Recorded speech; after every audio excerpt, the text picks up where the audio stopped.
Just another beautiful day here in Florida. So I want to talk about my test gardens. I have 4 test gardens on my property. And my test gardens are where I try different types of plants and different types of soil. So I have a complete sandy soil. I've got a loamy soil, which is a combination of sand, silt, and dirt. I have a dirt and clay, and then I have a combination of all of those around the house. And so what I do is I try different plants in different locations. This way I can recommend plants for my clients who are seeking a specific type of landscape design, which I find to be very beneficial. So if it's heat and drought tolerant, I can steer them this way. If they want something that's going to need a well-drained, moist soil, I can put them that way. And if there's a lot of clay, there's a lot of new builds going on throughout the country. And a new build in Florida consists of a lot of clay, red sand, or just gravel dirt. Or it can be a layered combination of those. So as you're digging down, whether you have an auger or you have a shovel, as you go down, you think that you're safe, but just below that safe zone is clay. That's where your water is going to collect. So that's another thing that I keep in mind when I'm designing, planting, managing, maintaining, and recommending different types of plants for Florida. Your area may vary and be completely different, but I'm being Florida specific. So that's what I've got going on there. And the salvias tend to be a little finicky, pseudodelphiniums. So if you're working with a delphinium, they tend to like sandy soil, although they'll say well-maintained, normal soil. Sometimes they don't thrive in that. A lot of the plants that say full sun, 6+ hours, 4 to 6 hours, they really need reprieve, especially from the Florida sun.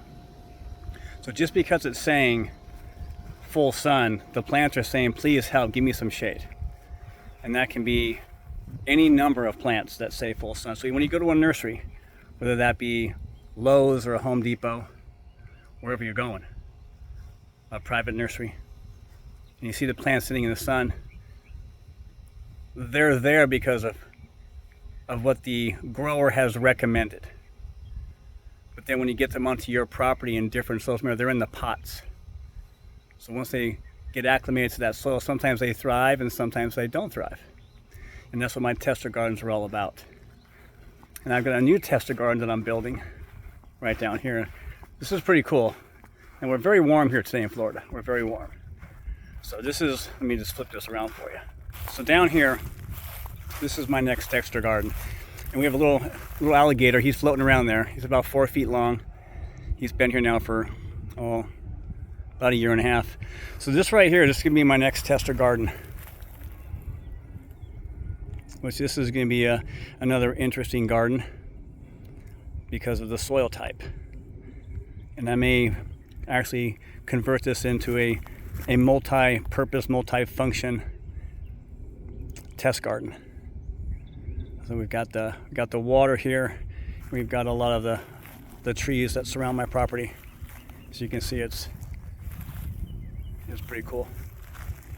So that's what I'm talking about when I say that.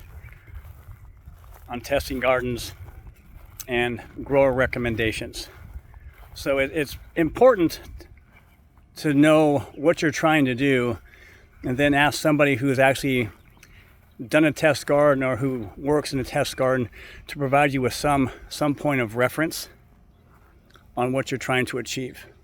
Some people love being in the garden every day, and that's a different type of a plant than, say, a sunshine ligustrum or a Texas sage. If you're looking for a complete hands-off, maybe you want an oyster plant, even though they do like a little bit of water. When it says drought and heat tolerant, that doesn't mean that you can just plant them and let them go forever. Every plant has a water cycle. They need just a little bit. It doesn't need the care that, say, a rose garden would need, or that your impatiens would need, something like that. Your marigolds, a little more high maintenance. Anything that has a constant bloom, then you're going to have deadheading. All that energy goes to those spent blooms. You you should try to remove them. When you don't remove them, all that energy is going to the dead blooms, and you'll notice that your other blooms are struggling. So when you deadhead or remove those spent blooms, you'll notice that the energy goes to the blooms that want to come out and pop. Okay, so that's what I want to talk about today. Have a wonderful day. Happy planting. Any comments, any questions, like, subscribe, share. You can reach me at 561-900-6363.